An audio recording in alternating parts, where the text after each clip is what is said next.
High guys, hi everyone, how are you all. এটা আমার ছুটির দিনের ভিডিও। ছুটির দিনে মানে আমি রান্না করছিলাম সেই সময়কার ভিডিও।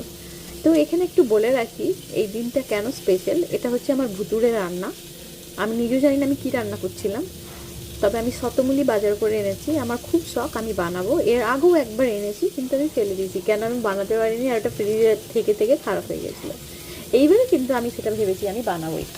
তো নিয়ে এসেছি, এবার বানাবো কী করে ভেবেছিলাম ইউটিউব দেখে বানাবো, কিন্তু তারপরে ভাবলাম এই বানানোর সময় এটা খারাপ না হয়ে যায়, তার আগেই বানিয়ে ফেলি। কী করেছি, দুটো ভাগে ভাগ করে নিয়েছি। কিছুটা ফ্রাই করে নিয়েছি, যেটা হচ্ছে ব্ল্যাক পেপার আর সল্ট দিয়ে, এই যে। আর এদিকে আলু বয়েল হচ্ছে। আসলে আমার সেদিন লাল আলু খেতে ইচ্ছা করছিল, আর শুধু বয়েল, আমি পাগল। আমার ভুতুড়ে রান্না, ভুতুড়ে খাওয়া দাওয়া।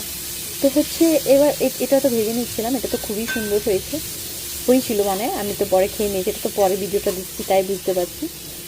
আর মাংসের সাথে যেটা মিলিয়েছিলাম সেটাও কিন্তু বেশ ভালো হয়েছিল, তবে ভাজাটা best, one of the best.